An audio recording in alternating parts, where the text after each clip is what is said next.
My husband Gary abandoned me during labor, claiming his law firm needed him for an emergency client. I delivered our son completely alone, exhausted and heartbroken. But when I glanced at the newborn in the bed next to mine, I froze in terror. Those eyes, the exact same unusual green with golden flecks, were identical to my baby's, and identical to Gary's. The young mother beside me whispered, "He promised he'd leave his wife after our daughter was born." Before we jump back in, tell us where you're tuning in from, and if this story touches you, make sure you're a subscriber, because tomorrow, I've saved something extra special for you. Tell us a duh. The pregnancy test sat on our marble bathroom counter like a small miracle. Two bold pink lines stared back at me, undeniable proof of the life growing inside my body. My hands trembled as I picked it up, studying those lines as if they might disappear if I looked away. "Gary," I called out, my voice echoing through our townhouse in downtown Portland. "Gary, you need to see this." I found him in his home office, surrounded by legal briefs and case files that seemed to multiply daily. His corner office at Sullivan and Associates kept him busy, but tonight felt different. Tonight would change everything. "What is it, Celine?" He glanced up from his laptop, his dark hair slightly disheveled from running his hands through it, a habit I'd grown to love during our 2 years of marriage. I held up the test, unable to contain my smile. "We're having a baby." For a moment, the world stopped. Gary's green eyes, those distinctive eyes with golden flecks that had first caught my attention at a charity gala 3 years ago, widened with what looked like genuine surprise, then joy. "Are you serious?" He stood up so quickly his chair rolled backward, papers scattering from his lap. "We're really having a baby?" "We're really having a baby," I confirmed, laughing as he swept me into his arms and spun me around the small office. That night felt perfect. Gary called his mother Caroline immediately, his excitement bubbling over as he shared our news. She screamed with delight on the other end of the phone, already making plans to fly in from San Francisco to help with preparations. "Oh, Celine," Caroline's voice carried through the speaker, "I'm so thrilled! My first grandchild. We simply must start planning the nursery right away. I have so many ideas." Gary's sister Tanya was equally enthusiastic when we called her next. "This is incredible news. Uncle Cole is going to spoil this baby rotten," she said, referring to Gary's younger brother who lived in Seattle. "When are you due?" We spent the evening planning, dreaming aloud about baby names and nursery themes. Gary talked about teaching our child to play chess, taking family vacations to the Oregon coast, building a treehouse in our backyard. His face lit up with a tenderness I'd rarely seen, and I felt my heart overflow with love for this man who would become the father of our child. "I want to be the kind of dad mine never was," Gary said quietly as we lay in bed that night, his hand resting protectively on my still flat stomach. I knew Gary's relationship with his father had been strained. Emmett Montgomery had been a workaholic who'd missed most of Gary's childhood milestones. The divorce when Gary was 12 had only widened that gap. Hearing him promise to be different filled me with hope for our future. The next few weeks felt like living in a beautiful dream. Gary accompanied me to my first prenatal appointment, holding my hand as Dr. Harriet Patterson explained the changes my body would go through over the next 9 months. He asked thoughtful questions about nutrition, exercise, and what to expect during each trimester. "This is so exciting," he whispered, as Dr. Patterson prepared for the first ultrasound. "I can't believe we're actually going to see our baby." When that first grainy image appeared on the screen, showing a tiny bean-shaped form with a flickering heartbeat, both Gary and I started crying. He squeezed my hand so tight it almost hurt, but I didn't care. This was our moment, our miracle, our future taking shape before our eyes. "There's your baby," Dr. Patterson said warmly, pointing to the screen. "Everything looks perfect. Based on your last menstrual period, I'd say you're about 8 weeks along, which puts your due date around late March." Gary immediately pulled out his phone to take pictures of the ultrasound screen, despite Dr. Patterson's gentle reminder that we'd receive printed copies. He was like a kid on Christmas morning, unable to contain his enthusiasm. "I'm going to frame these," he declared, studying the blurry images with the intensity he usually reserved for legal documents. Our first family photos. That evening, he insisted on taking me to Ashford's, the upscale restaurant where we'd had our first date. "We're celebrating," he announced, ordering champagne for himself and sparkling cider for me. To the future Montgomery family. The server, a young woman named Tina, who recognized us as regulars, congratulated us warmly when Gary couldn't resist sharing our news. "That's wonderful. Your first?" "Our first," Gary confirmed, his pride evident. "We're over the moon about it." On the drive home, Gary talked non-stop about his plans for our child. He wanted to convert his home office into a nursery, already envisioning where the crib would go and how he'd need to child-proof everything. "We should probably start looking at bigger places too," he mused. "This townhouse is great for 2 people, but with a baby." "Gary, we have plenty of time," I laughed, but secretly I loved his enthusiasm. "The baby won't even be crawling for months after it's born." I know. I just want everything to be perfect." Those words would haunt me later, when I realized his definition of perfect didn't actually include the messy reality of pregnancy, childbirth, or the daily demands of parenthood. But that night, driving through Portland's quiet streets with my hand resting on my belly and my husband making grand plans for our future, I believed in the fairy tale we were creating. I should have paid more attention to how quickly that enthusiasm began to fade. I should have noticed when his questions about my symptoms shifted from concerned to irritated. I should have recognized the subtle signs that Gary's excitement was more about the idea of fatherhood than the actual reality of having a child. But I was too caught up in my own joy, too trusting in the foundation I thought we'd built together.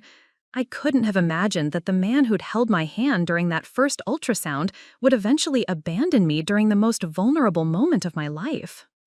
The fairy tale was already beginning to crack, but I was too blinded by hope to see the fissures that would eventually shatter everything I believed about my marriage, my family, and the man I'd chosen to build a life with. The first crack appeared during week 10 of my pregnancy. I'd been battling morning sickness that felt more like all-day nausea, barely able to keep down crackers and ginger tea. When Gary came home from work that Tuesday evening, I was curled up on our living room couch, still in my pajamas from the morning. "Rough day?" he asked, but his tone carried an edge I hadn't heard before. Not concern, irritation. "The nausea was really bad today. I called in sick to the gallery. I worked as an art curator at the Haven Contemporary Gallery downtown, a job I'd loved for 3 years. I couldn't even stand up without feeling dizzy." Gary loosened his tie with sharp, frustrated movements. "Celine, you can't keep calling in sick every time you feel a little queasy. That's not how jobs work." "A little queasy?" I stared at him, wondering if this was the same man who'd researched pregnancy symptoms obsessively just weeks before, printing out articles about how to support me through the first trimester. "Dr. Patterson said severe morning sickness is normal for some women," I said quietly. "It should pass by the second trimester." "Should. That's a lot of uncertainty to base your career on." He walked to the kitchen without kissing me hello, another first that I filed away in the growing list of small changes. The second crack appeared of the 12-week appointment. Gary arrived 15 minutes late, his phone buzzing constantly throughout Dr. Patterson's examination. When she asked if we had any questions, I mentioned the persistent fatigue I'd been experiencing. "That's completely normal," Dr. Patterson assured me. "Your body is working overtime to support the baby's development. Rest when you can, don't push yourself too hard." Gary's phone buzzed again. He glanced at it, then at his watch. "How much longer is this going to take? I have a deposition at 3. Dr. Patterson's expression shifted slightly, a flicker of disapproval crossing her professional demeanor. "We're nearly finished. Would you like to hear the baby's heartbeat?" "Sure, if it's quick." If it's quick. The words stung more than they should have. This was our baby's heartbeat, the sound that had made us both cry with joy just a month ago. Now it was an inconvenience fitting into his schedule. As the steady whoosh whoosh filled the room, I watched Gary's face. He smiled, but it looked rehearsed, obligatory. His attention kept drifting to his phone, to his watch, to anything except the miracle happening on the ultrasound screen. "Everything looks perfect," Dr. Patterson said, printing out new photos. "Baby is measuring right on schedule." Gary barely glanced at the images before sliding them into his briefcase. Great, we're good to go then? Preparing and narrating this story took us a lot of time, so if you are enjoying it, subscribe to our channel. It means a lot to us. Now back to the story. Walking to the parking garage afterward, I tried to address what I'd noticed. Gary, is everything okay? You seemed distracted in there. I'm fine, just busy at work. This Henderson case is consuming my life right now. He clicked his car remote. Can you get a ride home? I need to get back to the office. A ride home? Gary, we came together. In your car. He paused, key halfway to the ignition, as if genuinely surprised by this information. Right, of course. Sorry, my head's all over the place. The drive home was silent, except for his phone's constant pinging. Each notification seemed to pull him further away from me, from us, from the reality of the pregnancy we'd celebrated so recently. The third crack became a chasm during week 15. I'd been researching nursery furniture online, bookmarking cribs and changing tables, creating Pinterest boards of color schemes and decorating ideas. When Gary walked in from work, I excitedly pulled up my laptop to share what I'd found. "Look at this crib," I said, patting the couch beside me. "It converts to a toddler bed later, so we wouldn't have to buy new furniture as the baby grows." Gary remained standing, his briefcase still in hand. "Isn't it a little early for all this?" "Early? I'm almost 4 months pregnant. Most people start planning the nursery during the second trimester." "Most people don't spend weeks obsessing over furniture for a baby that won't be here for 5 more months." His words hit like ice water. "Don't you think you're getting a little carried away with all this?" Getting carried away? With planning for our child?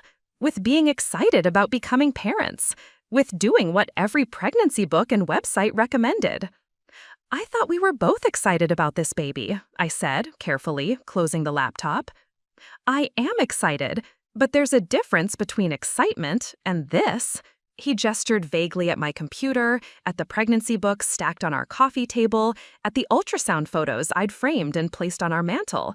"You're consumed by it, Celine. It's all you talk about anymore." "It's our baby, Gary, our first child. What am I supposed to talk about?" "Anything else. Your job, your friends, current events. Remember when you had interests outside of pregnancy symptoms and baby gear?" The accusation stung because it contained a grain of truth. I had been thinking about the baby constantly, reading everything I could find about pregnancy and child development, mentally preparing for the changes ahead. But wasn't that normal? Wasn't that what expectant mothers were supposed to do? "I'm trying to be prepared," I said. "I want to be a good mother." "And I want to be a good father, but that doesn't mean I need to lose myself in the process." Lose himself? As if my pregnancy was something happening to him, something he needed to protect his identity from. That night, Gary worked late at the office. When he finally came home after 10, he went straight to his home office and closed the door. I lay in bed alone, my hand resting on my growing belly, feeling the first flutters of movement that I'd been so excited to share with him. The baby kicked gently against my palm, and I whispered, "It's okay, little one. Daddy's just stressed about work. He'll come around." But even as I said the words, doubt crept in like fog rolling off the Columbia River. The man who'd spun me around with joy at our pregnancy news was disappearing, replaced by someone who saw my excitement as obsession, my preparation as inconvenience, my growing body as a constant reminder of responsibilities he hadn't fully considered. I told myself it was temporary, work stress, adjustment anxiety, all the normal fears that came with impending fatherhood. I couldn't admit, even to myself, that Gary was already pulling away from us, from me and the child I was carrying. That his vision of fatherhood had been a romantic fantasy that crumbled under the reality of pregnancy symptoms, doctor's appointments, and the undeniable truth that our lives were about to change forever. The warning signs were there, bright red flags waving in a wind I chose not to feel. But I was too invested in the dream we'd built together, too hopeful that love could bridge the growing distance between us. I wouldn't recognize the magnitude of my mistake until I was lying in a hospital bed, laboring alone, while he chose his career over our child's birth. By my 20th week, Gary's transformation from excited father-to-be to distant husband was complete. The missed appointments became routine. The dismissive comments about my obsession with the pregnancy became daily occurrences. But it was the systematic way he began excluding me from his life that hurt the most. "I'm having drinks with the partners tonight," he announced one Thursday evening, adjusting his tie at our bedroom mirror. "Don't wait up." Partners? I thought Alex Sumner was out of town this week. Gary's reflection froze for just a moment. Different partners, from the Portland Bar Association, networking. I'd been married to Gary long enough to know when he was lying. His voice took on a slightly higher pitch, and he avoided eye contact. But I was 6 months pregnant, exhausted from a day of morning sickness that had evolved into evening sickness, and too tired to fight. Okay, have fun. These mysterious work events multiplied. Late meetings that ran until midnight, emergency client calls that required him to leave during dinner, weekend conferences in Seattle that he'd never mentioned before and came back from with no materials or business cards. His mother, Caroline, noticed the change during her visit in February. She'd flown in from San Francisco to help us prepare the nursery, bringing fabric samples and paint chips that she spread across our dining room table like battle plans. "Where's Gary?" she asked on her second day, glancing around our empty townhouse. "I thought he'd want to be involved in choosing the paint colors." He had to work late again, the Henderson case. The lie came easily now, practiced from months of making excuses for his absence. Caroline's sharp blue eyes studied my face. "Celine, honey, is everything all right between you two?" The question I'd been dreading. Caroline Montgomery was many things. Opinionated, controlling, demanding, but she wasn't stupid. She'd raised Gary as a single mother after her divorce from Emmett, and she knew her son better than anyone. "We're fine," I said, forcing a smile. "Just adjusting to all the changes. You know how men can be about pregnancy." "Actually, I don't." Her voice carried an edge. "When I was pregnant with Gary, his father couldn't wait to feel him kick. Emmett may have been a terrible husband, but he was excited about becoming a father." The comparison stung because it highlighted what was missing. Gary had felt the baby kick exactly once, during week 18, and his reaction had been more surprise than wonder. That's something," he'd said, pulling his hand away quickly as if my belly had burned him. "Gary's just processing everything differently," I said weakly. Caroline set down her fabric samples. "Celine, I need you to be honest with me. Is my son being supportive? Is he taking care of you?" The tears came before I could stop them. Caroline immediately moved to my side, her maternal instincts overriding her usual emotional distance. "Oh, sweetheart, what's happening?" "He missed the last 3 doctor's appointments," I sobbed. "He forgot our anniversary last month. He works late every single night. When I try to talk to him about baby names or the nursery, he acts like I'm bothering him." Caroline's face hardened. That boy. I raised him better than this. "Please don't say anything to him. I don't want to cause problems." "Problems?" Caroline's voice rose. "You're carrying his child, and he's treating you like an inconvenience. There are already problems." That evening, Caroline cornered Gary in the kitchen while I was upstairs resting. I could hear her voice through the floor, sharp with maternal disappointment. "Your wife is 6 months pregnant, and she's been crying to me about how absent you've been." "Mom, stay out of this. You don't understand the pressure I'm under at work." "I understand that your father used work as an excuse to avoid responsibility, and I won't watch you make the same mistakes." "This is different. The Henderson case could make partner. This is our future." "That baby upstairs is your future. That woman who's been throwing up for months while carrying your child is your future." Their argument continued for 20 minutes, voices rising and falling like an emotional tide. Finally, I heard Gary's footsteps on the stairs. He appeared in our bedroom doorway, his face flushed with anger. "Thanks for talking to my mother about our private business." "I didn't mean to. She asked if everything was okay, and I wiped my eyes. Gary, she's right. You have been distant lately. Distant, right. He loosened his tie with jerky movements. I'm working 60-hour weeks to secure our financial future, and that makes me distant? It's not about the hours. It's about how you act when you are here. Like you resent me. Like you resent this pregnancy. He stared at me for a long moment, and I saw something flicker across his face. Not denial, not reassurance, but something that looked almost like relief at being called out. Maybe I do resent it a little, he said quietly. Maybe I'm not ready for everything to change. The honesty was both devastating and validating. At least he was finally telling the truth. But everything has already changed, Gary. I'm pregnant. We're having a baby in 3 months. You can't just decide you're not ready anymore. I know that. He sat heavily on the edge of our bed. I didn't expect it to be like this. I didn't expect to feel so trapped. Trapped. The word hit me like a physical blow. I was carrying his child, dealing with constant nausea, watching my body change in ways that alternately amazed and terrified me, and he felt trapped? I'm sorry our baby makes you feel trapped, I said, my voice hollow. That's not what I meant. Yes, it is. It's exactly what you meant. Gary didn't deny it again. He just sat there, staring at his hands, while the silence between us grew into something enormous and unbridgeable. After Caroline left the next morning, cutting her visit short with tight-lipped disapproval, Gary's absences became even more pronounced. He started leaving for work before I woke up, coming home after I'd gone to bed. We'd go days without having a real conversation. The baby's movements became stronger, more frequent. During my 7th month, I'd lie in bed at night feeling our child kick and roll, wishing desperately that Gary was there to share these moments. Instead, I'd hear him downstairs in his office, on late-night calls that he claimed were work-related, but felt like something else entirely. I began to suspect he was having an affair.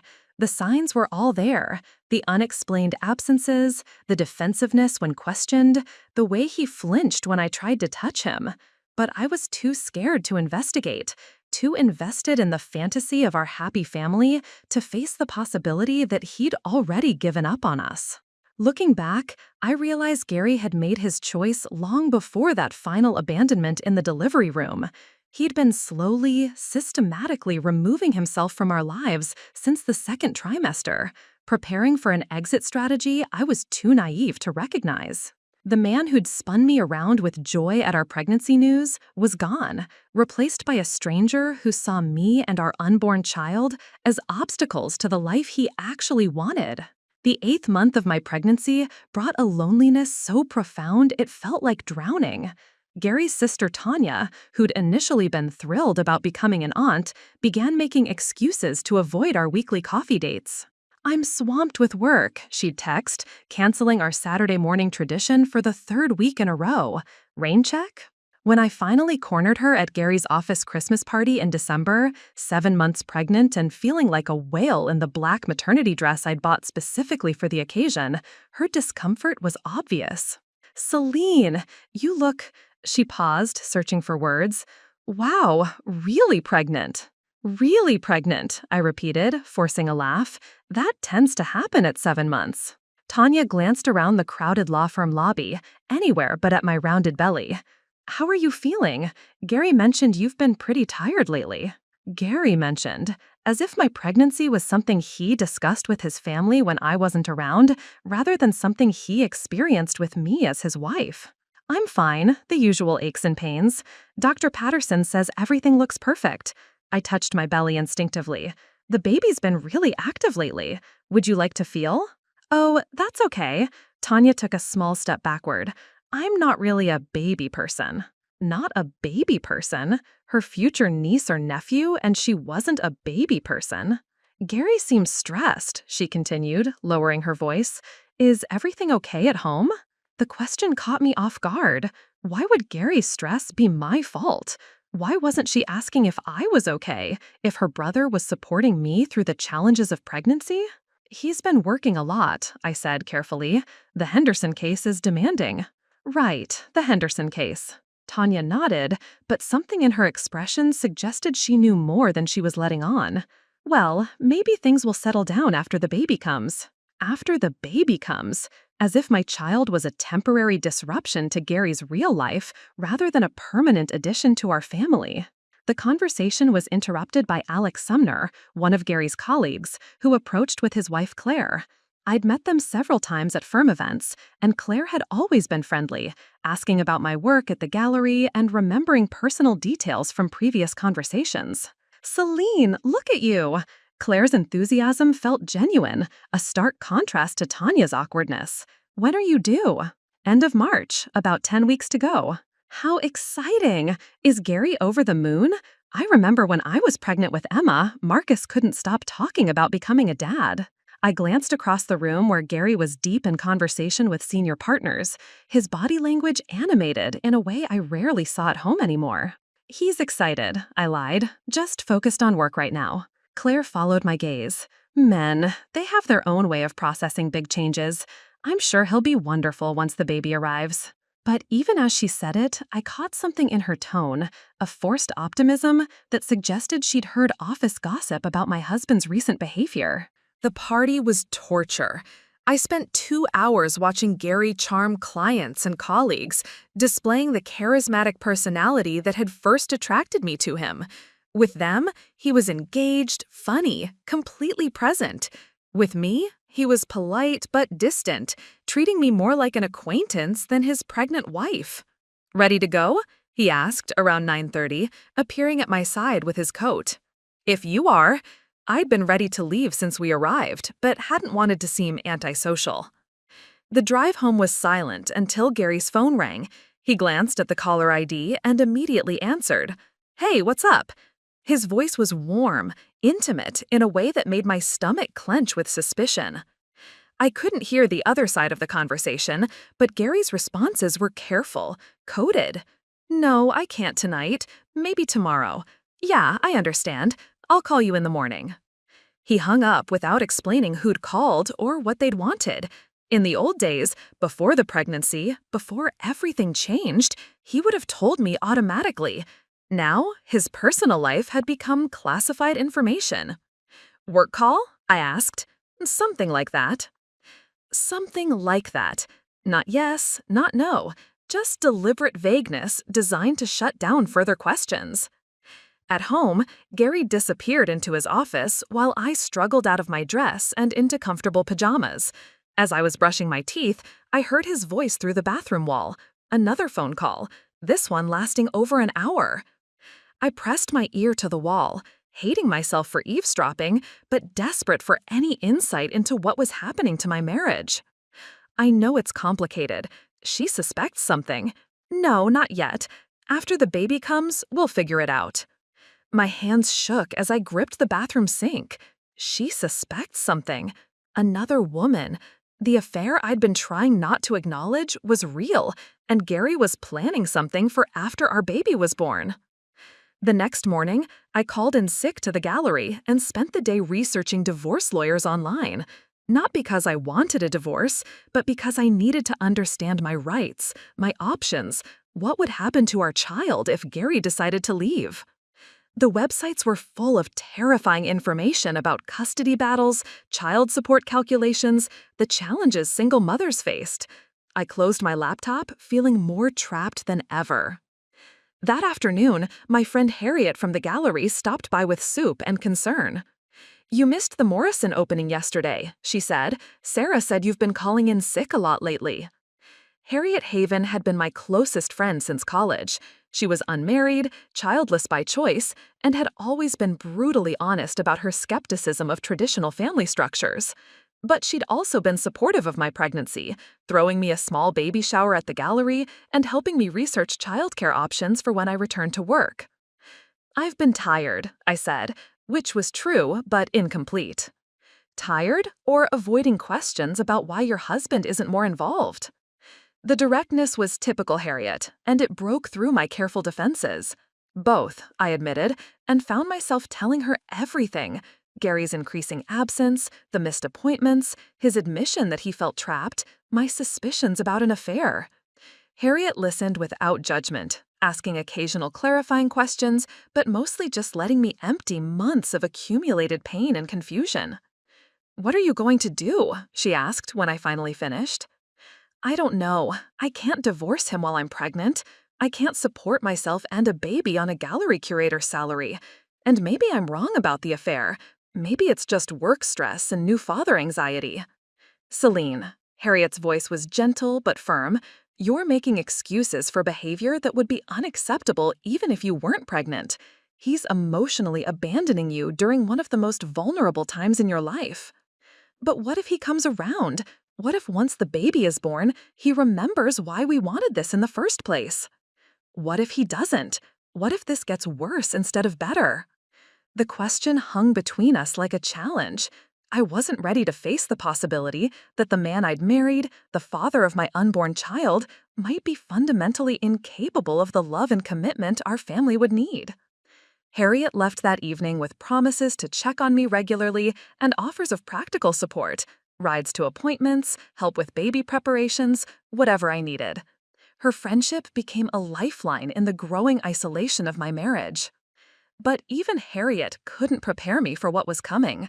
The complete abandonment during labor was still weeks away, but the foundation for Gary's ultimate betrayal was already set. He'd successfully removed himself from our emotional life, creating distance that would make his final absence feel like a logical conclusion rather than a shocking betrayal. By the time labor began, I'd already been abandoned in every way that mattered. The physical absence would just make it official. March arrived with unseasonable warmth and the crushing weight of my final month of pregnancy. At 36 weeks, everything hurt. My back, my swollen feet, my rib cage where the baby seemed determined to practice soccer kicks. But the physical discomfort paled compared to the emotional wasteland my marriage had become. Gary now spoke to me exclusively in logistics. "Did you pick up my dry cleaning? What time is your appointment tomorrow? Can you handle dinner? I'll be late again." We'd become roommates managing a household rather than husband and wife preparing for our first child. Dr. Patterson noticed the change during my weekly appointments, which I'd been attending alone since February. "How are you feeling emotionally, Celine?" she asked during my 37-week checkup. "This last month can be particularly challenging, especially for first-time mothers." "I'm fine," I lied, the same response I'd perfected for everyone who asked. "Is Gary excited about the baby coming soon?" She glanced at the empty chair beside the examination table. "I haven't seen him at the last few appointments." "He's been swamped with work, a big case." The excuse felt stale in my mouth. Dr. Patterson studied my face with the careful attention of someone trained to read between the lines. "Celine, I need to ask directly. Do you have adequate support at home? Are you prepared for labor and delivery?" The question I'd been dreading. I wasn't prepared for anything. Gary and I hadn't discussed birth plans, pain management options, or what to expect during labor. The childbirth classes I'd registered us for had been attended by me alone, taking notes for 2 people while surrounded by devoted couples practicing breathing techniques together. "I'm prepared," I said weakly. "We both are." Dr. Patterson made a note in my chart. "Remember, labor can start any time now. Make sure Gary understands he needs to be available when you call. This isn't something you want to handle alone." That evening, I tried to broach the subject with Gary as he worked at his laptop in our bedroom. "Dr. Patterson said the baby could come any day now. We should probably discuss our plan for getting to the hospital." He didn't look up from his screen. "Plan? You call me, I drive you there. What's to discuss?" "What if you're in a meeting? What if you're in court? What if—" "Celine, women have been having babies for thousands of years. Your mother managed to have you without a detailed evacuation plan." His tone was dismissive, irritated at being interrupted. "But what about timing contractions? What about our hospital bag? We haven't even—" "The bag is sitting by the door. You packed it weeks ago." He finally looked at me, his expression suggesting I was being unreasonably dramatic. "Just call when you need to go to the hospital. I'll figure it out." I'll figure it out, as if my labor was a minor scheduling inconvenience he'd handle when convenient. 3 days later, at exactly 38 weeks, I woke up at 2 a.m. to dampness between my legs and a dull ache in my lower back. I lay still for several minutes, wondering if this was the beginning or just another false alarm. The pregnancy books had warned about Braxton Hicks contractions, practice runs that could feel like the real thing. The ache intensified, wrapping around my abdomen like a tight band. I breathed through it, counting the seconds until it passed. 20 minutes later, another one came. Then another. By 4 a.m., they were coming every 15 minutes with enough intensity that I couldn't sleep through them. I sat on the edge of our bed, timing each contraction with the app I downloaded on my phone, trying to decide when to wake Gary. The decision was made for me when a particularly strong contraction at 5:30 a.m. made me gasp audibly. Gary stirred, blinking in the early morning light filtering through our curtains. "What time is it?" he mumbled. "Early, but Gary, I think I'm in labor." He sat up, suddenly alert. "Are you sure? You've had false alarms before."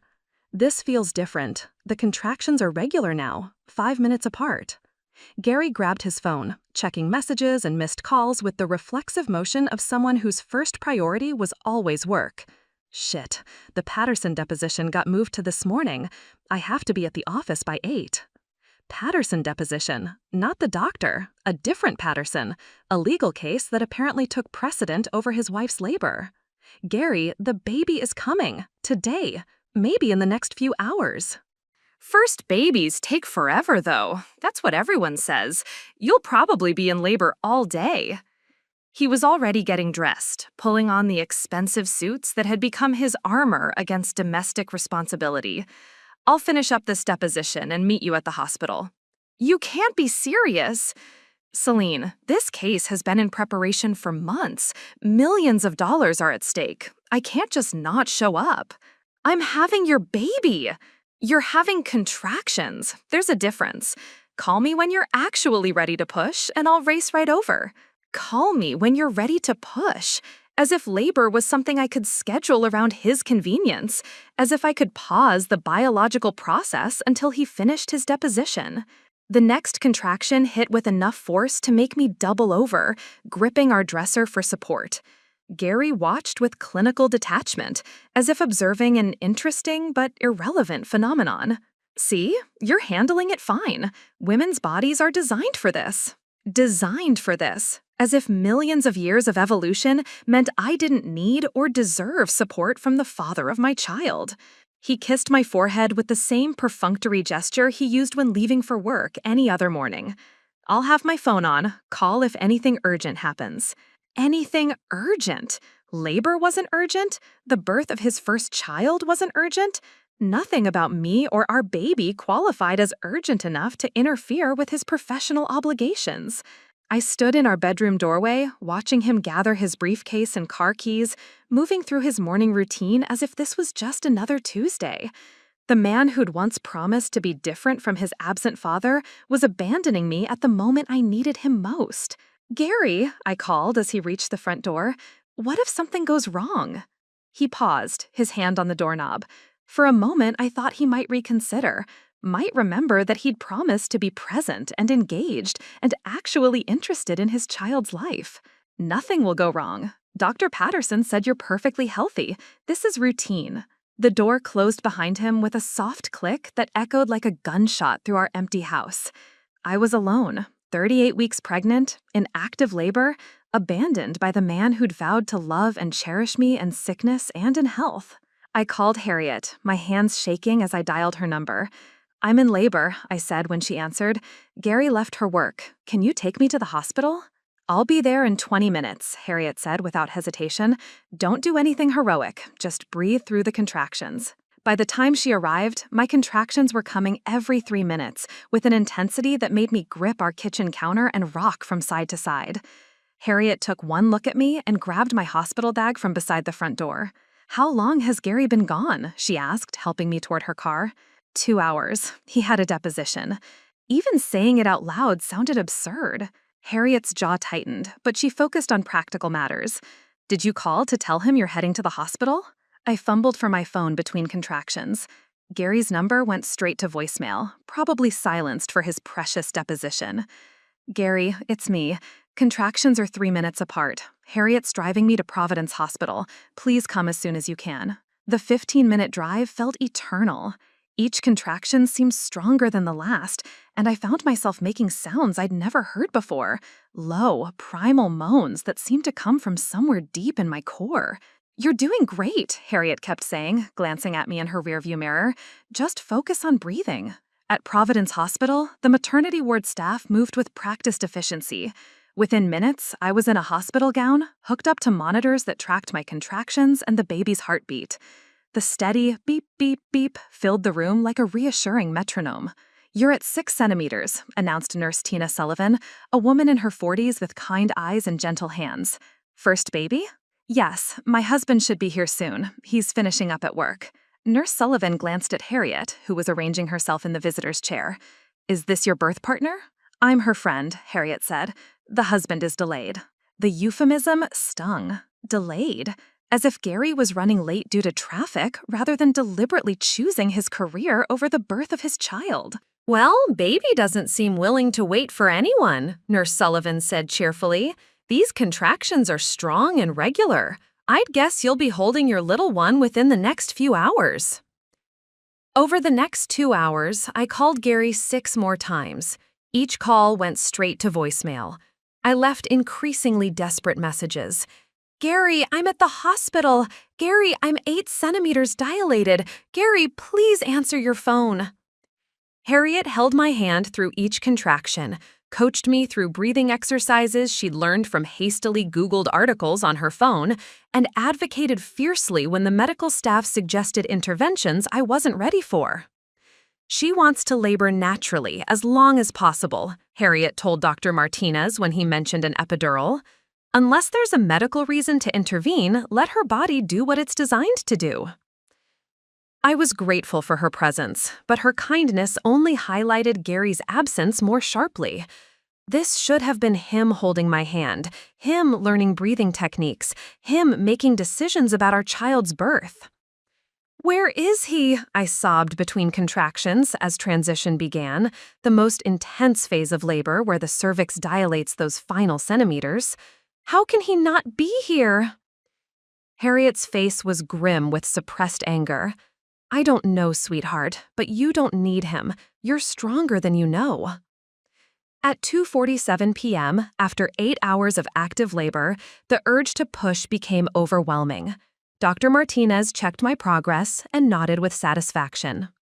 "It's time. You're fully dilated and the baby's head is right there. Are we waiting for Dad?" I looked at my phone one final time. No missed calls, no text messages, no indication that Gary even knew or cared that his child was about to be born. "No," I said, my voice steady despite the tears streaming down my face. "We're not waiting." The next 40 minutes blurred together in a haze of effort and exhaustion. Push, breathe, rest. Push, breathe, rest. Harriet counted through each contraction, her voice growing hoarse from encouragement. "I can see the head," Dr. Martinez announced. "One more big push, Celine." I bore down with everything I had, feeling my body stretch and burn, and finally, miraculously, release. A warm rush, a moment of profound relief, and then the most beautiful sound I'd ever heard. A strong, indignant cry that filled the delivery room and announced my son's arrival to the world. "It's a boy!" Dr. Martinez lifted him up, and I saw him for the first time, red-faced, covered in vernix, absolutely perfect. A healthy baby boy.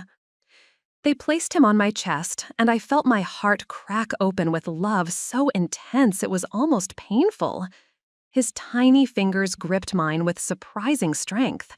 His eyes, those distinctive green eyes with golden flecks that were unmistakably Gary's, blinked up at me with what seemed like recognition.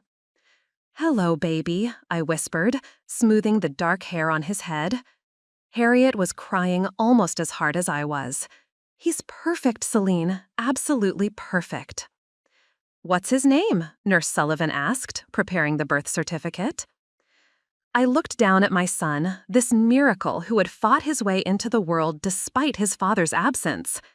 "Emmett," I said, choosing Gary's father's name, not to honor Gary, but because I'd always loved the strength of it. Emmett Montgomery. As they cleaned Emmett and completed his initial assessments, I finally allowed myself to process what had just happened. I'd given birth to my first child completely alone, abandoned by the man who'd promised to love and cherish us both. The most important moment of my life, and Gary had chosen a legal deposition over witnessing his son's first breath. My phone buzzed with a text message. Finally. How did the deposition go? Hope it wasn't too boring. Let me know when things get serious with the baby. How did the deposition go? Our son had been born 2 hours ago, and Gary was asking about work. He didn't even know he'd missed the birth entirely. I stared at the message, feeling something fundamental shift inside me. This wasn't just neglect or poor timing. This was a complete abandonment of his responsibilities as a husband and father. This was a man who cared more about billable hours than his wife and child. Is that him? Harriet asked, seeing my expression. He wants to know how the deposition went, I said flatly. He thinks I'm still in early labor. Harriet's face went white with fury. He doesn't even know? He doesn't even know. I looked down at Emmett, sleeping peacefully in my arms, and made a decision that would change everything. Gary had chosen his absence. He demonstrated with perfect clarity what mattered to him, and it wasn't us. I wouldn't call him back. I wouldn't tell him his son had been born. If he cared so little about this pregnancy that he could silence his phone during labor, then he could discover his fatherhood on his own timeline. For now, it was just Emmett and me, and somehow that felt exactly right. As evening approached, I was moved to a recovery room where the reality of my situation began to crystallize. I was a new mother, alone with my hours-old son, while my husband remained oblivious to the fact that his child had been born. The absurdity was almost laughable if it wasn't so devastating. Harriet had gone home to shower and grab some supplies, promising to return by 8 o'clock. In the quiet of the hospital room, with only the soft sounds of Emmett's breathing and the distant bustle of the maternity ward, I found myself experiencing something unexpected: peace. For months, I'd been walking on eggshells around Gary's moods, making excuses for his behavior, convincing myself that his distance was temporary. But sitting in that hospital bed, holding my perfect son, I realized I felt more supported by his absence than I had by his presence in weeks. "Look at you," I whispered to Emmett, who was sleeping in my arms. "You came into this world exactly when you were ready, whether your daddy was here or not." Nurse Sullivan returned to check on us, bringing fresh ice water and pain medication. "How are you feeling, Mama?" she asked, adjusting Emmett's brinket with practiced care. "Tired, but good, really good, actually." The admission surprised me. I should have been devastated, heartbroken, angry. Instead, I felt oddly empowered. "That's the endorphins," she said with a knowing smile. "Your body just accomplished something incredible, and doing it without support makes it even more impressive." "You think so?" "Honey, I've been delivering babies for 15 years. I've seen women with a whole army of supporters fall apart. And I've seen women like you dig deep and find strength they never knew they had." She paused, checking Emmett's vital signs. "Your little boy was born to a warrior mama." A warrior mama.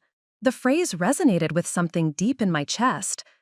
I'd always seen myself as someone who needed taking care of, someone who relied on others for strength and security.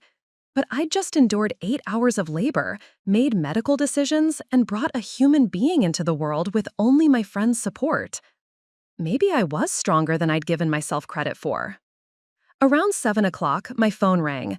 Gary's name appeared on the screen, and for a moment, my heart jumped with the old hope that he'd realized what he'd missed, that he was calling with frantic apologies and declarations of love. "How are you feeling?" he asked when I answered. His voice carried the casual tone of someone checking on a minor inconvenience. "I'm fine," I said quietly, looking down at Emmett. "Good. The deposition went really well. I think we might actually win this thing. Are you still having contractions?" Still having contractions. It was nearly 12 hours since I'd first called him, 6 hours since I'd left increasingly desperate voicemails, and he thought I was still in early labor. No, Gary, I'm not having contractions anymore. Oh, good. False alarm then? I figured it was too early. First babies are usually late anyway. The disconnect was staggering. While I'd been pushing our son into the world, Gary had been celebrating a legal victory and assuming my labor was a false alarm. Gary, what time is it? About 7. Why? Where have you been since this morning? I told you, the deposition, then I had to prep for tomorrow's hearing. Why are you asking weird questions? Are you feeling okay? I closed my eyes, feeling the last vestiges of hope drain away. He genuinely had no idea. He'd been so disconnected from my pregnancy, so absent from the reality of impending parenthood, that he couldn't even conceive that our baby might actually be born. I'm at the hospital, Gary. I know. You said you were going to get checked out. Did they send you home? No, I had the baby. Silence stretched across the phone line. Long, empty silence that spoke volumes about how completely he'd checked out of our lives. What do you mean you had the baby? I mean, Emmett was born at 3:27 this afternoon. He's 6 pounds, 8 ounces, and he's perfect. More silence. When Gary finally spoke, his voice was different, higher, shakier. That's not possible. First babies take forever. Everyone says that. Everyone was wrong. But I wasn't there. The understatement of the century. No, Gary, you weren't there. Celine, I'm so sorry. I had no idea. If I'd known? You did know. I called you 6 times. I left voicemails telling you exactly what was happening. You chose not to answer. My phone was on silent for the deposition. I didn't see. For 12 hours? Your phone was on silent for 12 hours? I could hear him moving around, probably pacing his office, trying to process what I was telling him. I'll come right now. I'll leave right this minute. Don't. The word came out sharper than I'd intended, but I meant it. The thought of Gary bursting into our quiet hospital room with his panic and guilt and excuses made me feel protective of the peace Emmett and I had found. Don't? What do you mean, don't? I mean, we're fine. We handled it without you. We don't need you to show up now for damage control. But he's my son, too. Is he? Because sons need fathers who care enough to answer the phone when they're being born. Sons need fathers who prioritize their existence over billable hours. Gary's voice cracked. Celine, please, let me come meet him. Let me fix this.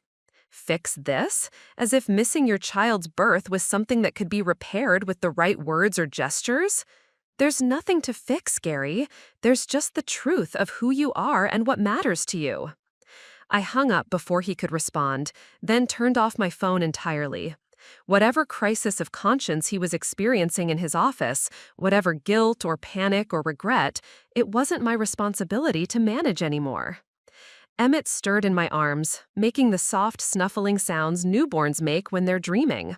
His tiny hand found my finger and gripped it with surprising strength. It's okay, little one, I murmured. Mama's got you.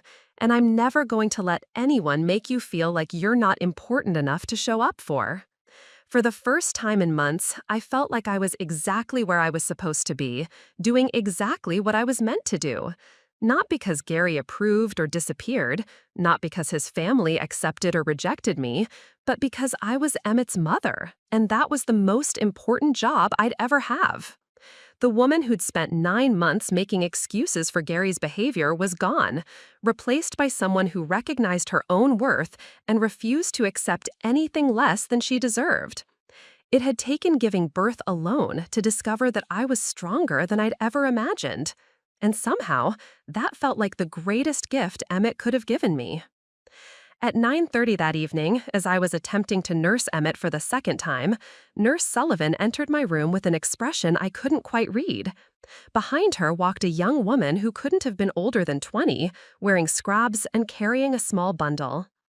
Celine, I'm sorry to disturb you, Nurse Sullivan said quietly, but I wanted you to meet Caroline Patterson. She's a nursing student doing her rotation in our maternity ward, and she just delivered her first baby about an hour ago. The young woman stepped forward hesitantly. She was pale, exhausted, with the same slightly shell-shocked expression I probably wore. But what made me freeze completely was the baby in her arms. The infant had the same distinctive green eyes with golden flecks as Emmett. Not similar, identical. The exact same unusual eye color that had marked every Montgomery I'd ever met. Gary's eyes, his mother's eyes, and now, apparently, this stranger's baby's eyes. Congratulations, I managed to say, though my voice sounded hollow to my own ears. Thank you, Caroline replied softly. Nurse Sullivan said you delivered alone, too. I thought maybe we could support each other, first-time moms and all. Alone? She'd delivered alone as well? My heart began racing with a suspicion so terrible I didn't want to voice it. What's your baby's name? I asked, studying the infant's face with growing alarm. Lily Patterson. Caroline's voice was thick with exhaustion and something else. Disappointment, maybe, or heartbreak. That's beautiful. And the father? Caroline's expression crumpled slightly. He promised he'd be here, but his wife went into labor the same day, and he said he had to be with her instead. She looked down at Lily with infinite tenderness. I understand, I guess. She's his wife. I'm just what? The words hung in the air between us, heavy with implication. Caroline, I said carefully, my hands beginning to shake. What does the father look like? She glanced around nervously, as if afraid someone might overhear. He's tall, dark hair, green eyes like Lily's. He's a lawyer downtown, very successful, very married. Her voice turned bitter on the last words. The room began to spin. I clutched Emmett tighter, feeling sick to my stomach. What's his name? I probably shouldn't say. He made me promise not to tell anyone about us. She looked at me with desperate eyes. But God, I'm so tired of carrying this secret alone. I pulled out my phone with trembling fingers and scrolled to a photo of Gary from our last anniversary dinner, the one where he'd seemed distracted and checked his phone constantly, the one where I'd thought he was just stressed about work. Is this him? Caroline's face went white. She stared at the photo, then at me, then back at the photo. Who are you? I'm his wife. The words dropped into the silence like stones into still water. Caroline's legs seemed to give out, and she sank into the visitor's chair, still holding Lily. Oh, God, you're Celine. Her voice was barely a whisper. He talks about you sometimes, says you don't understand him. Don't understand him. The classic excuse of cheating husbands everywhere. How long? I asked, surprised by how steady my voice sounded, despite the earthquake happening inside my chest. 8 months. We met when he came to the university for a guest lecture in my pre-law class. Caroline's tears were flowing freely now. He said his marriage was basically over, that you were just going through the motions. He said you'd been trying to trap him with a baby he didn't want. The lies were breathtaking in their audacity. While I'd been desperately trying to reconnect with my increasingly distant husband, he'd been building a relationship with a college student young enough to be his daughter. When did you find out you were pregnant? December, right around Christmas. Caroline wiped her eyes with her free hand. I was so scared to tell him, but he seemed happy about it. Said it might be the push he needed to finally leave you. December. The same month Gary had started working late every night. The same month he'd forgotten our anniversary. The same month he'd told his mother I was being too dramatic about the pregnancy. But then you got pregnant too, Caroline continued, her voice hollow. And everything changed. He said he couldn't leave you while you were carrying his child, that it would look too bad for his career. His career. Always his career. So he kept us both, I said flatly.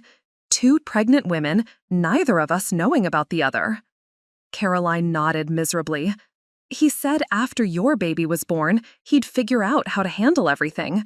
But when I went into labor today and called him, he said he couldn't come because you were in labor too, and he had to maintain appearances. Maintain appearances. While both his children were being born, Gary was maintaining appearances. Not supporting either of the women carrying his children, just managing his image. But he never showed up for you either, Caroline said, studying my face. Did he? He never showed up for me either, I confirmed. The magnitude of Gary's betrayal was staggering. He hadn't just abandoned me during labor, he'd abandoned both of us. 2 women, 2 babies, both left to face the most vulnerable moment of our lives alone, while he did whatever the hell he'd been doing all day. I'm so sorry, Caroline whispered. I never would have if I'd known you were actually pregnant, if I'd known he was lying about your marriage. You were 20 years old. He's a 35-year-old lawyer who targeted a student. My anger wasn't for her. It was for the man who'd manipulated both of us. This isn't your fault.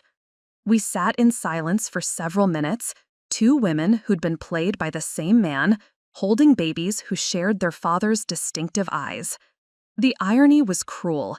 Gary had missed the birth of both his children to avoid dealing with the consequences of his own choices. What are you going to do? Caroline asked finally. I don't know yet, but I know I won't be making excuses for him anymore. I looked down at Emmett, sleeping peacefully in my arms. What about you? I hoped he'd choose us, that seeing Lily would make him realize what he wanted. She laughed bitterly. Pretty stupid, right? Thinking a man who'd cheat on his pregnant wife would suddenly become someone honorable. Not stupid, hopeful. There's a difference. Caroline stood slowly, adjusting Lily's blanket. I should go, let you rest. Caroline. She paused at the door. You deserve better than being someone's secret. You and Lily both deserve better. She nodded, tears still streaming down her face. So do you and Emmett. After she left, I stared at the ceiling for a long time, processing what I'd learned. Gary hadn't just been emotionally absent during my pregnancy, he'd been actively building a second family. The missed appointments, the late nights, the mysterious phone calls, the way he'd flinched when I tried to touch him, it all made terrible sense now. But more than that, I realized Gary had shown his true character today. Faced with the births of both his children, he'd chosen neither. He'd abandoned both families he'd created, leaving 2 young mothers to face labor alone while he did God knows what. That told me everything I needed to know about the man I'd married and the father he'd be to Emmett. It was time to stop hoping Gary would change and start planning a future without him. The next morning brought more revelations that shattered what remained of my illusions about Gary. Harriet arrived early with coffee and pastries, taking one look at my face and immediately sitting down with concern.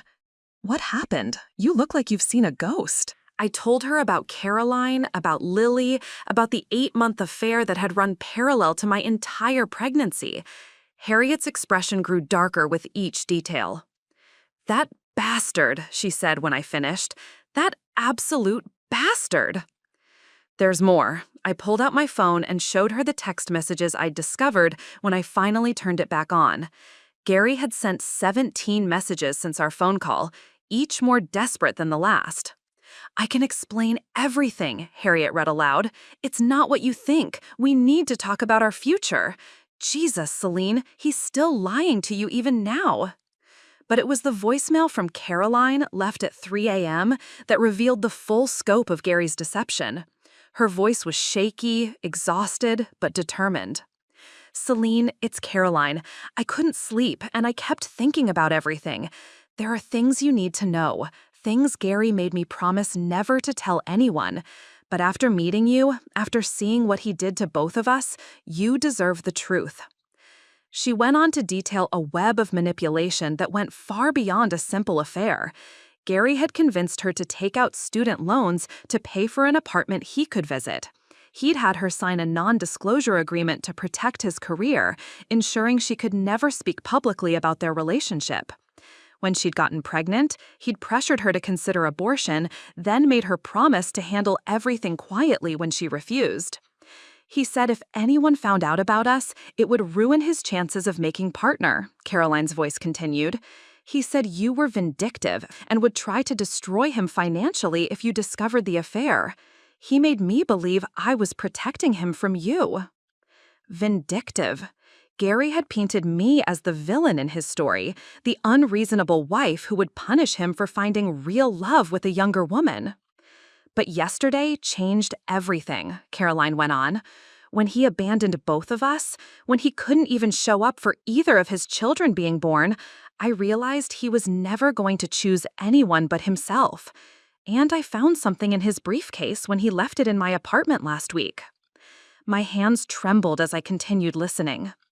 There are legal documents, Celine, divorce papers already drawn up, dated for next month. He's been planning to leave you right after the baby was born. But not for me. There are financial projections showing how he could minimize child support and alimony if he filed immediately after birth, before you could establish a lifestyle of dependency. Those were his exact words in the notes. The phone slipped from my numb fingers. Gary had been planning our divorce before Emmett was even born, strategizing how to abandon his family while minimizing financial consequences. The affair with Caroline wasn't about love. It was about having somewhere to go when he executed his exit strategy. Harriet picked up the phone and continued listening, her face growing pale. There's more. He has a whole file about you, your work schedule, your salary, even photos documenting your pregnancy symptoms. His notes say he's been building a case that you're emotionally unstable and unfit for primary custody. He wants to take Emmett, Celine, not because he loves him, but because it would reduce his child support obligations. The room started spinning. Gary hadn't just abandoned me during labor, he'd been systematically building a case to take my son away from me. Every dismissive comment about my emotions, every time he'd called me dramatic or unstable, he'd been laying groundwork for a custody battle. I'm so sorry, Caroline's message concluded. I should have told you months ago, but I was scared and stupid, and I believed his lies about you. I've made copies of everything, and I want to help however I can. What he did to both of us is unforgivable. I sat in stunned silence, processing the magnitude of Gary's betrayal. This wasn't just infidelity or emotional abandonment. This was a calculated campaign to destroy my life while positioning himself as the victim. Celine, Harriet's voice was gentle but firm. You need to call a lawyer, today, before he has a chance to execute whatever plan he's been working on. She was right. The Gary I'd married, the man who'd spun me around with joy at our pregnancy news, had never existed. In his place was someone who'd spent months manipulating two women, planning to abandon his family and building a legal strategy to steal my child. The war had already begun. I just hadn't known I was fighting it.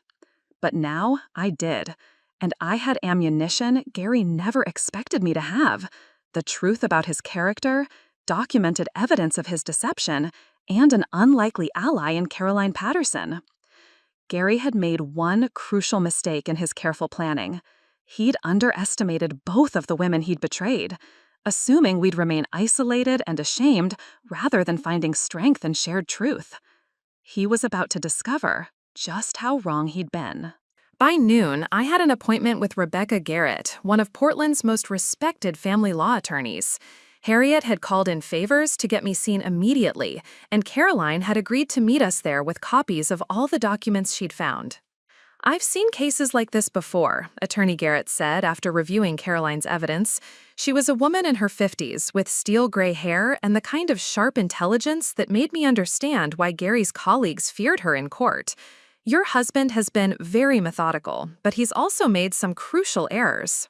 She spread the documents across her conference table like a general planning battle strategy. Gary's handwritten notes about my emotional instability sat next to financial projections showing how he could minimize support payments.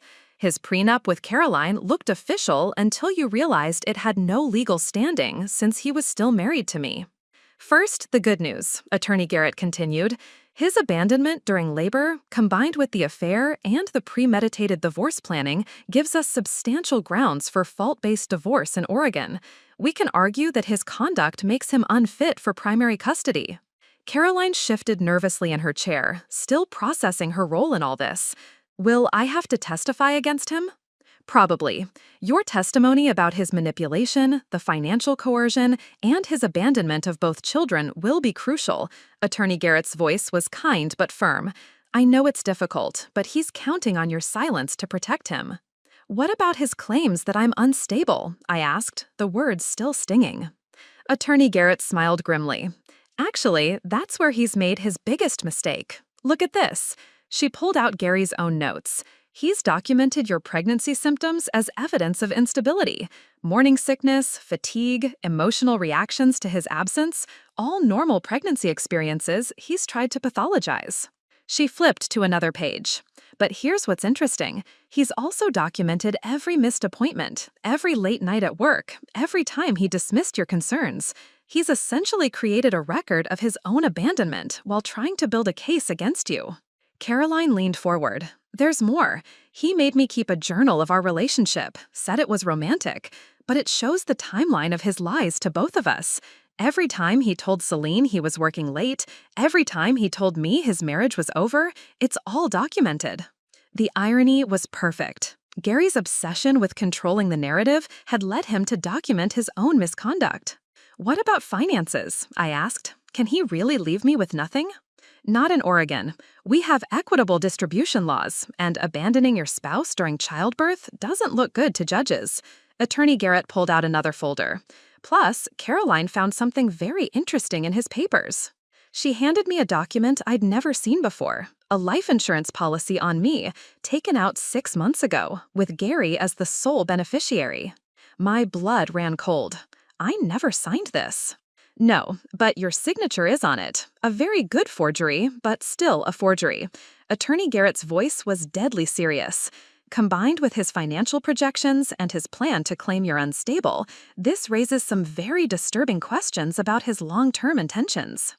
Caroline gasped. You don't think he would actually... I think your husband is capable of anything that serves his interests, Attorney Garrett said bluntly. But now that we know about it, he's lost the element of surprise. She outlined our strategy: file for divorce immediately, seek emergency custody orders based on abandonment, and document everything Gary had done. Caroline would provide testimony about the affair and financial manipulation. The forged insurance policy would be reported to authorities. He's going to fight back hard, she warned. Men like Gary don't give up control easily.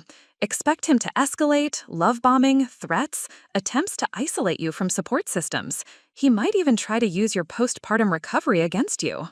I'm ready, I said. The woman who'd made excuses for Gary's behavior was gone. In her place was a mother who would do anything to protect her child. There's one more thing, Caroline said quietly. Gary doesn't know I found those documents. He thinks I'm still under his control, still willing to keep his secrets. We could use that. Attorney Garrett's eyes lit up with predatory interest. What are you thinking? He's supposed to come see me in Lily tonight. He texted this morning asking if I was ready to handle this situation quietly. He doesn't know I've talked to Celine. You want to wear a wire, I realized. Caroline nodded. If he's going to try to manipulate me into staying silent, or if he admits to anything about his plans, wouldn't that help? Attorney Garrett was already reaching for her phone. I know an investigator who can set that up. If Gary incriminates himself, we'll have everything we need to destroy his credibility permanently. As we finalized the plan, I felt a strange sense of calm settling over me.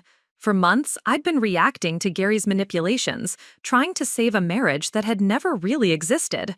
Now, finally, I was taking control. Gary had spent our entire relationship underestimating me, treating me like a naive obstacle to be managed rather than an intelligent woman capable of fighting back. His careful plans had depended on my continued silence and isolation. He was about to learn that his biggest mistake wasn't getting caught, it was assuming I'd stay broken. That evening, Caroline sat in her small apartment with a recording device hidden beneath her nursing scrubs, waiting for Gary to arrive. I was at Harriet's house with Emmett, listening to the live feed through earbuds while my son slept peacefully in my arms. Gary knocked at exactly 7 o'clock, punctual as always when it served his purposes. "Caroline, sweetheart," his voice came through crystal clear. "How are you feeling? How's our little girl?" Our little girl. The possessiveness in his tone made my skin crawl, especially knowing he'd said the same words about our son just days ago. "I'm tired, Gary, and confused." Caroline's voice wavered perfectly, not the wavering of someone who was acting, but of someone genuinely processing betrayal. "You said you'd be here when Lily was born." "I know, and I'm so sorry, but Celine went into labor the same day, and I had to maintain appearances until I can file for divorce. You understand, right? We talked about this." File for divorce. There it was, his plan laid out casually, as if abandoning 2 women in labor was just another strategic move. "Did we talk about this, Gary? Because I remember you saying you'd choose me and Lily over everything else." "I am choosing you. That's why I'm here now instead of at home with her." His voice took on that patronizing tone I knew so well. "Caroline, you have to trust me. I've been planning this for months. Once the divorce is finalized, we can be together properly." "What about child support? For both babies?" A pause. I could practically hear Gary calculating his response. "We'll figure that out. Celine won't get much. I've been documenting her instability throughout the pregnancy. And you? Well, we'll work something out that's fair for everyone." Fair for everyone. "Gary, I need to ask you something directly." Caroline's voice grew stronger. "Do you love me, or am I just convenient?" "What kind of question is that? Of course I love you." "Then why did you have me sign that non-disclosure agreement? Why did you make me get a separate apartment with student loan money? Why haven't you introduced me to any of your friends or family?" Another pause. Longer this time. "Caroline, you're being emotional. Pregnancy hormones can make women irrational." "Don't." Her voice cut through his condescension like a blade. "Don't you dare tell me I'm being irrational for asking legitimate questions." "Look, sweetheart, I understand you're scared. Having a baby is overwhelming, but you need to trust that I know what I'm doing. I've been handling Celine for 2 years. I know how to manage difficult women." Manage difficult women? As if we were problems to be solved rather than human beings deserving of respect. Is that what you've been doing with me? Managing me? "Caroline, you're twisting my words. I'm trying to protect all of us. You, me, Lily, even Celine and her baby. If this comes out wrong, it could destroy my career, and then where would any of us be?" His career. Always his career. "Gary, I met her. I met Celine." The silence that followed was so complete I thought the recording had cut out. "What did you just say?" "I met your wife. At the hospital. We were in recovery at the same time." Caroline's voice remained steady, but I could hear her heart pounding through the microphone. "She's not the vindictive, unstable woman you described. She's just a woman who was abandoned by her husband during the most vulnerable moment of her life." "Caroline, whatever she told you, she didn't have to tell me anything, Gary. I saw it all myself. She delivered alone, just like me. You abandoned both of us. I had important business to handle, legal emergencies that—" "Stop lying." Caroline's voice cracked with emotion. "Just stop lying for once in your life.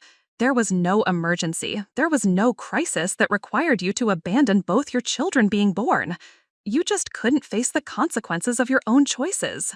Gary's voice changed, becoming cold and threatening in a way that made me grip Emmett tighter. "Caroline, you need to be very careful about what you say next. That NDA you signed isn't just a piece of paper. It has real legal consequences. If you've been talking to Celine, if you've been sharing private information about our relationship, you could face serious financial liability." "Are you threatening me?" "I'm reminding you of your legal obligations, and I'm telling you that Celine is not your friend. She's a woman scorned who will say anything to turn you against me. Don't let her manipulate you." The projection was breathtaking. Gary was accusing me of the exact manipulation he'd been practicing for months. She's not manipulating me, Gary. She's showing me the truth. We compared timelines. Every night you told her you were working late. Every weekend you said you had client emergencies. You were with me.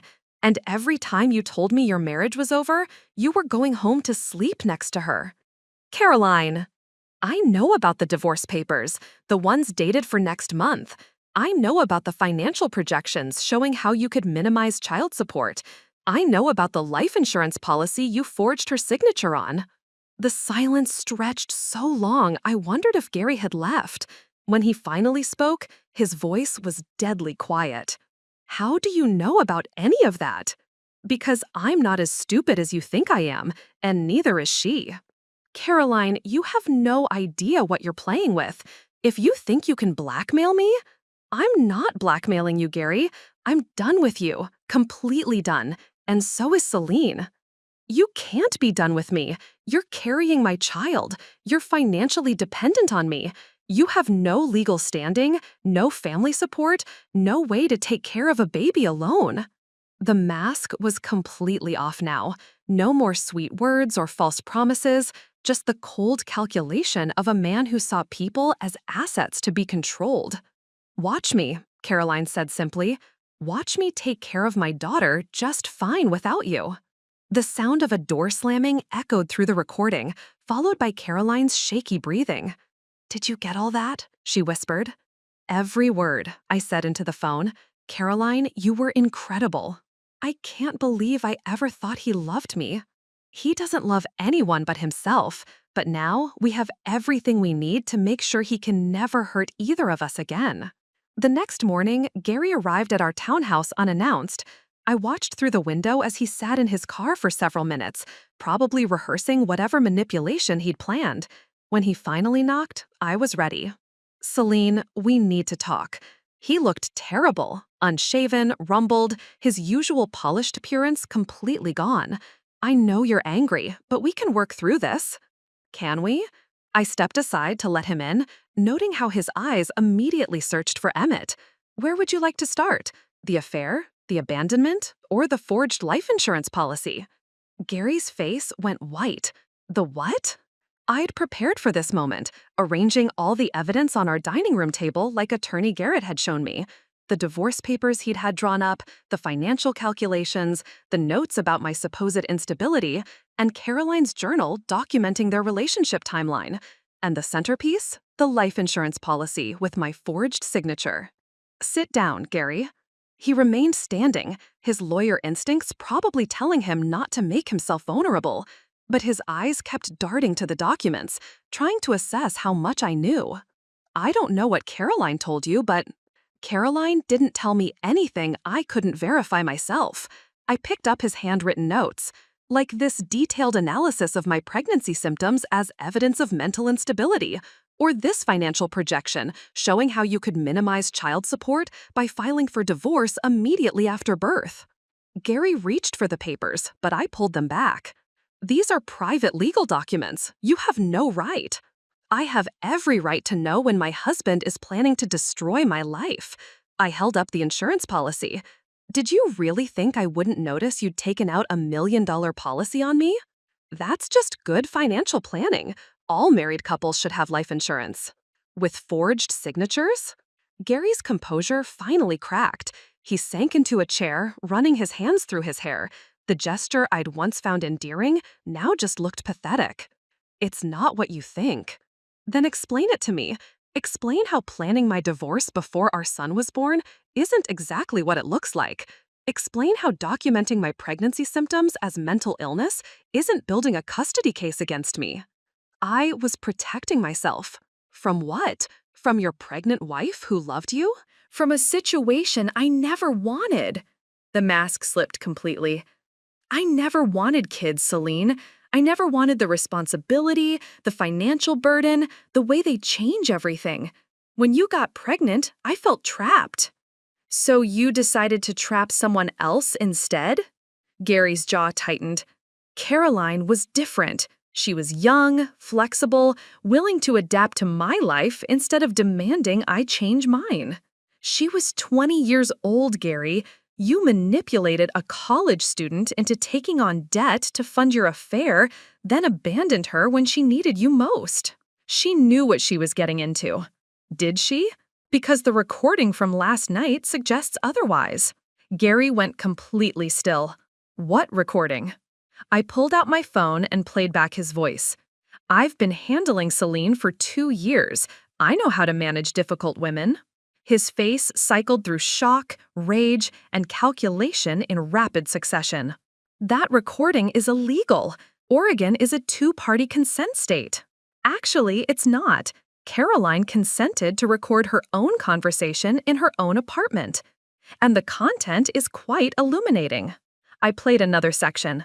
Celine won't get much. I've been documenting her instability throughout the pregnancy. Gary lunged for my phone, but I was faster, stepping back and clutching it protectively.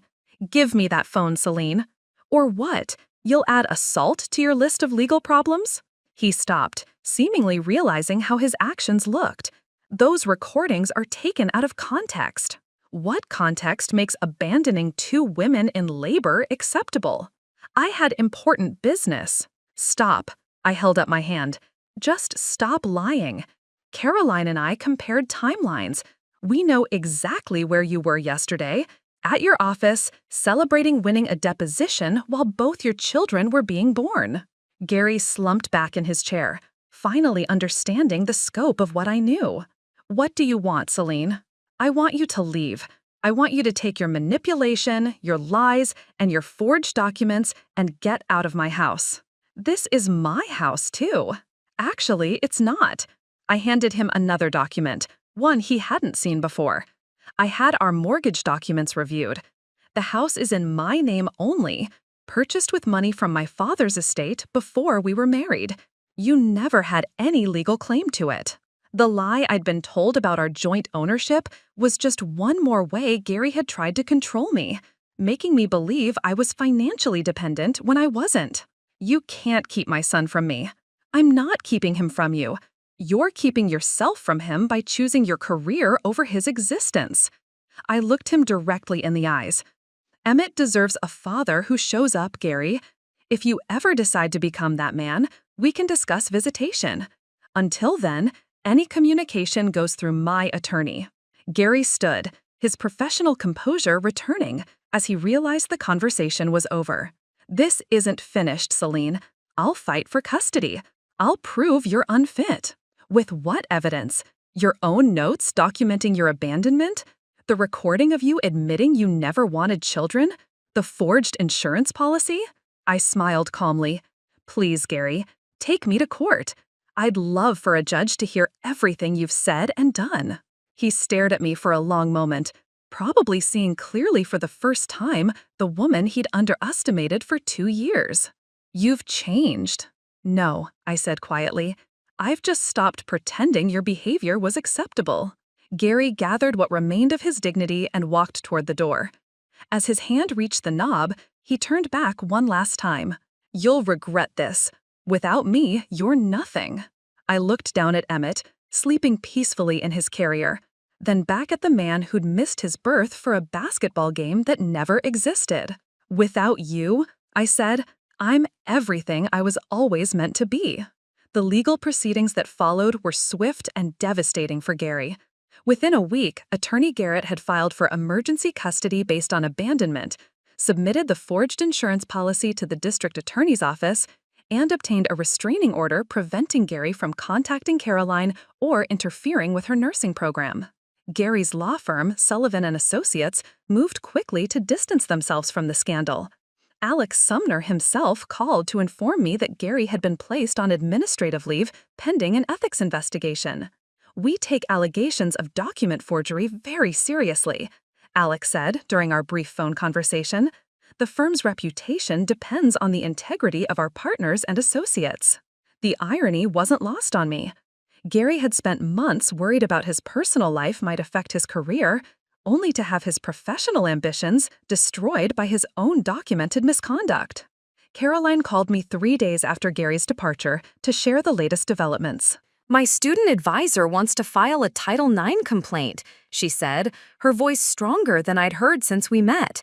Apparently, Gary's guest lecture wasn't officially sanctioned, and using university events to target students for inappropriate relationships violates multiple policies. Are you going to file it? I think I have to. If he did this to me, he might do it to other students. She paused. My advisor says there might be financial aid available for victims of faculty misconduct. I could finish my nursing degree without the debt he made me take on. The university investigation moved faster than anyone expected. Within 2 weeks, Gary was banned from all campus events and guest speaking opportunities. His carefully cultivated image as a successful attorney who mentored young people was completely shattered. But the most satisfying consequence came from an unexpected source, Gary's own mother. Caroline Montgomery called me on a Friday evening, her voice tight with controlled fury. Celine, I owe you an enormous apology. You don't need to apologize for Gary's choices. I do, actually. I knew something was wrong during my visit. I knew my son was treating you poorly, and I chose to mind my own business instead of protecting you. Her voice cracked slightly. I failed you and my grandson. She'd learned about the affair, the abandonment, and the legal manipulations through the family grapevine. Gary's sister, Tanya, had apparently been horrified to discover the truth and shared everything with their mother. I've cut off all financial support, Caroline continued. The condo I helped him buy, the car payments I was covering, the country club membership, all of it's gone. And I've changed my will. Everything that would have gone to Gary will now go into a trust for Emmett. The financial implications were staggering. Gary's lifestyle had been partially subsidized by his mother's wealth, and now he'd have to maintain his expensive habits on just his salary, assuming he still had a job after the ethics investigation concluded. I want to be part of Emmett's life, Caroline said quietly. I know I don't deserve it after how I failed you, but I'd like to try to be the grandmother he deserves. He needs family who show up, I said, echoing the words I'd spoken to Gary. If you can be that person, we can start there. Caroline's first visit was tentative, careful. She arrived with practical gifts, diapers, formula, baby clothes, and the next size up. But what moved me most was watching her hold Emmett for the first time. He has Gary's eyes, she said softly, but I hope he has your heart. He'll have whatever heart he chooses to develop. That's not genetics, that's character. Caroline nodded, tears streaming down her face. I raised Gary to be better than this. I thought I had, but somewhere along the way, he learned to see people as things to be managed instead of humans to be loved. The contrast between Caroline's accountability and Gary's deflection was stark. She'd made mistakes, but she owned them and worked to repair the damage. Gary continued to blame everyone else for the consequences of his own choices. His attempts at legal retaliation were pathetic and short-lived. The custody petition he filed was dismissed when the judge reviewed the evidence of abandonment. His attempt to challenge the recording was thrown out based on Oregon's single-party consent laws. Even his claim that I'd stolen his private documents fell apart when Caroline testified about finding them in her apartment. Mr. Montgomery, Judge Patterson said during our final custody hearing, your own documentation shows a pattern of emotional abandonment, financial manipulation, and deliberate deception. The court finds no evidence supporting your fitness for primary custody. Gary was granted supervised visitation every other weekend, contingent on completing parenting classes and anger management counseling. He attended exactly 2 sessions before stopping completely. I don't have time for this therapeutic nonsense, he told his court-appointed supervisor. I'm a lawyer, not a criminal. His visitations ended by mutual agreement. Emmett deserved consistency and emotional safety, not a father who saw court-mandated time with his son as an inconvenience to be endured. The final blow came 6 months later when the Oregon State Bar suspended Gary's license pending the outcome of multiple investigations. The forged insurance policy, the manipulative NDAs, the financial coercion of a college student, it all added up to a pattern of professional misconduct that made him unsuitable to practice law. Caroline and I were having coffee when we learned about the suspension.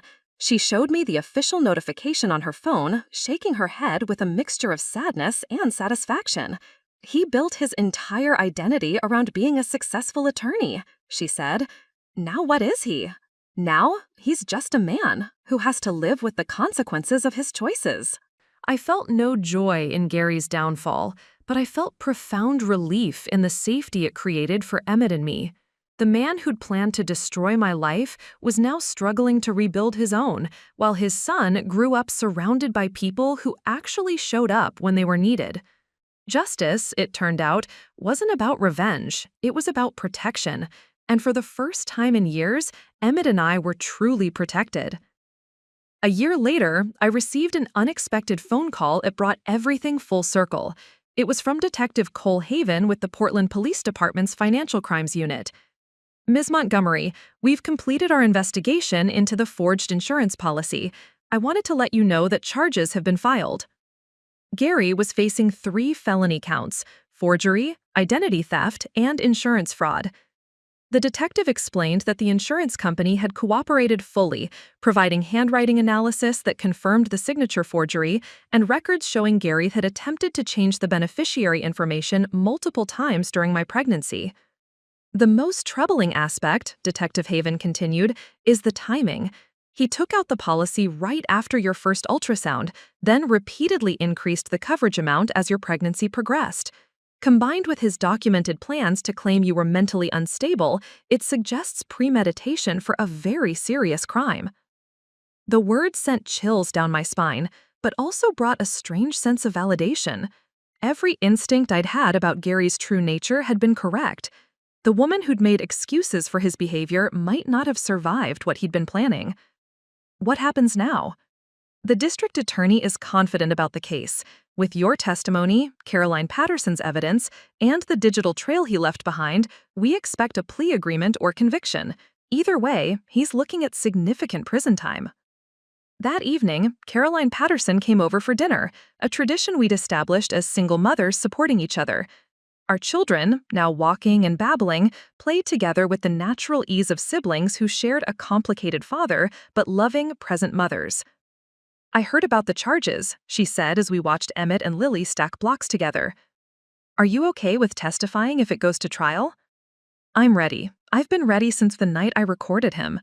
Caroline's voice was steady, confident in a way that would have been impossible a year ago. He needs to face consequences for what he planned to do to you. And to you, you were a victim too. We both were, but look at us now. She was right. Caroline had finished her nursing program with honors and landed a position in the same hospital where both our children were born. The irony wasn't lost on either of us. She now helped other women through the vulnerable moments Gary had abandoned us during. I'd been promoted to senior curator at the gallery, leading exhibitions that drew national attention. The confidence I'd gained from surviving Gary's betrayal translated into professional success I'd never imagined possible. Most importantly, both our children were thriving in environments filled with genuine love and support rather than the manipulation and control Gary would have brought to their lives. The final validation came from an unexpected source. Judge Patterson, who'd presided over our custody hearing, requested a meeting 6 months after Gary's criminal trial resulted in a conviction and 2-year prison sentence. I wanted you to know, she said during our brief conversation, that your case has influenced how I evaluate abandonment claims in family court. The documentation you provided showed a level of calculated emotional abuse that many people don't recognize as criminal behavior. She explained that she'd started requiring more comprehensive evidence in custody cases, particularly when one parent claimed the other was unstable.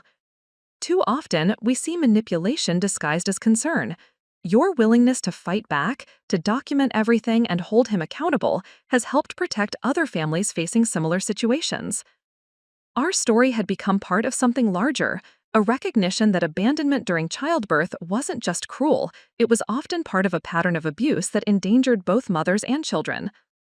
Standing in my kitchen that evening, watching Emmett take his first independent steps while Lily clapped encouragement, I realized that Gary's abandonment had ultimately been a gift.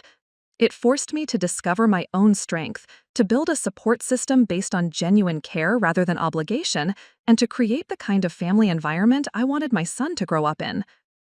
The baby in the next bed had indeed shared my son's eyes, but more importantly, she'd shared his future. One where they'd both be raised by mothers who'd learned that their worth wasn't determined by anyone else's ability to recognize it. 2 years after that devastating day in the hospital, I stood in my new home office, reviewing applications for an art therapy program I developed for single mothers.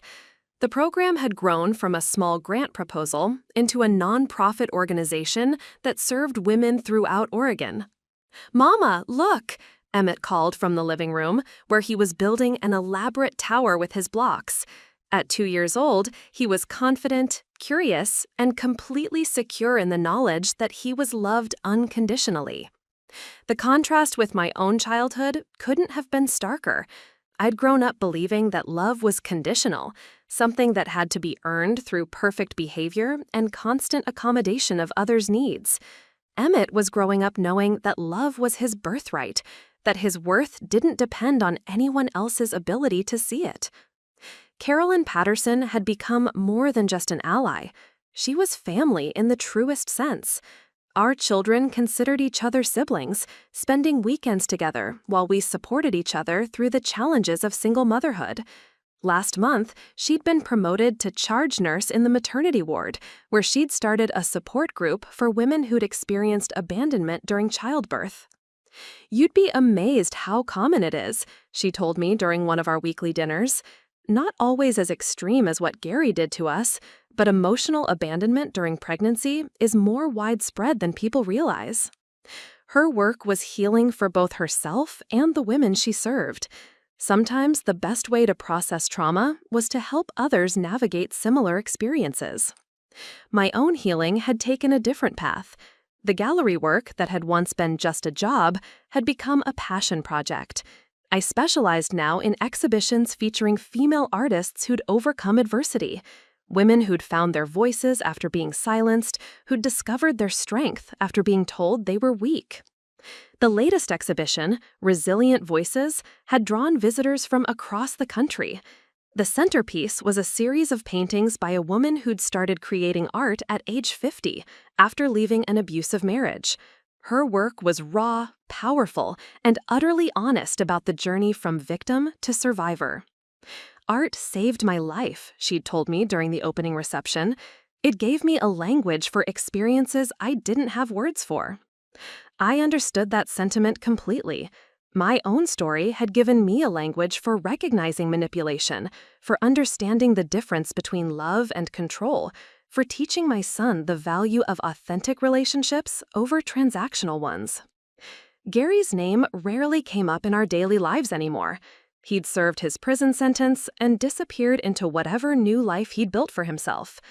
According to his mother, Caroline, he'd moved to another state and was working in some non-legal capacity, still claiming that everyone else was responsible for his downfall. His absence was a gift to Emmett, who was growing up surrounded by people who showed up consistently. His grandmother, Caroline, his aunt Caroline Patterson, his sister Lily, his mother, who'd learned to trust her own instincts about what love actually looked like. The program I'd developed served women in various stages of leaving toxic relationships or recovering from abandonment.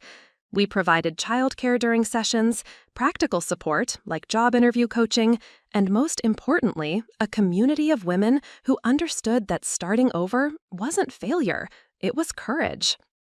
"The hardest part," one participant had shared during group, "is believing I deserve better." "You do deserve better," I'd responded, the words carrying the weight of my own hard-won wisdom.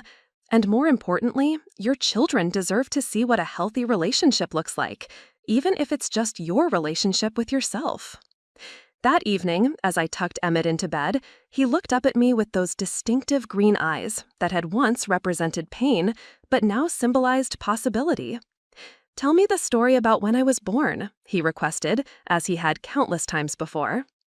"Once upon a time," I began, "there was a very brave little boy who couldn't wait to meet his mama, and when he was born, he brought with him the most precious gift. He showed his mama how strong she really was." It wasn't the whole truth, but it was the truth that mattered for a 2-year-old. Someday, when he was older, I'd tell him the complete story. but I'd tell it as a story of triumph, not tragedy. The story of how his birth marked the beginning of both our real lives. 5 years have passed since that March day when I delivered Emmett alone in a hospital room, abandoned by the man I thought would be my partner for life. Today, I can barely recognize the woman I was then, the one who made excuses for cruelty, who accepted emotional scraps and called them love, who believed her worth was determined by someone else's willingness to acknowledge it. Emmett is now 7, a bright, empathetic boy who's never known a world where love comes with conditions or manipulation disguised as care.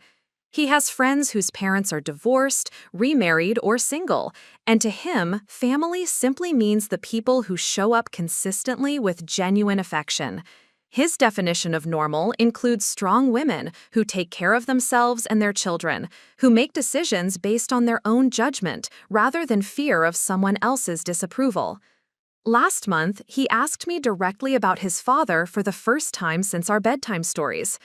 "Mama, why don't I have a daddy like Tommy does?" I'd been preparing for this conversation for years, but it still took my breath away. You do have a father, sweetheart, but not all fathers are ready to be good parents. Your father wasn't ready to love us the way we deserved to be loved. Is that why he didn't come when I was born? The question was so direct, so innocent, that I felt tears spring to my eyes. Yes, that's exactly why. But you came, and Grandma Caroline comes, and Aunt Caroline and Lily come. That's right, and we always will. He nodded solemnly, processing this information with the remarkable acceptance children have for their reality. I think having people who come is better than having people who don't. Out of the mouths of babes. Caroline Patterson and I often marvel at how our children have grown up understanding healthy relationships without ever having to unlearn toxic patterns first. They've never seen love paired with control, never witnessed manipulation disguised as protection, never learned to doubt their own perceptions to maintain peace. The nonprofit I founded has helped over 300 women navigate similar transitions. We've documented cases of abandonment during medical emergencies, financial sabotage disguised as protection, and emotional manipulation so sophisticated that the victims questioned their own sanity. But we've also documented hundreds of success stories, women who built new lives based on their own values rather than someone else's convenience. The most gratifying part of my work is watching women discover their own strength. They come to us broken, confused, often still making excuses for the people who hurt them. They leave with clear boundaries, practical skills, and most importantly, trust in their own judgment. Gary never attempted to rebuild a relationship with Emmett after his release from prison. According to Caroline Montgomery, he remarried someone equally self-centered and moved across the country to start fresh where no one knew his history. His mother sends Christmas cards to Emmett but never mentions her son. The silence speaks volumes about how completely he destroyed his own family relationships. Sometimes I wonder if Gary ever thinks about the life he threw away, the son he could have helped raise, the woman who once loved him unconditionally, the family that could have been his foundation instead of his burden. But mostly, I'm grateful he made his choices so clearly. A man who could abandon his wife during childbirth was never going to be a reliable parent. His absence protected Emmett from years of disappointment and emotional confusion. The woman I am now, confident, financially independent, surrounded by genuine relationships, exists because I was forced to discover that I could survive without Gary's approval.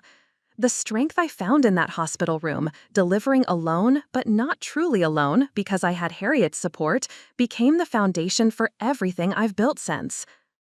I think about Caroline Patterson too, how that terrifying night in the hospital transformed her from a naive college student into a fierce advocate for vulnerable women. We often say that Gary intended to destroy both our lives, but instead he inadvertently freed us to become the women we were always meant to be. The baby in the next bed didn't just share Emmett's eyes, she shared his beginning. Born to mothers who learned that being abandoned by someone incapable of love isn't abandonment at all. It's liberation. Up next, you've got 2 more standout stories right on your screen. If this one hit the mark, you won't want to pass these up. Just click and check them out. And don't forget to subscribe and turn on the notification bell so you don't miss any upload from us.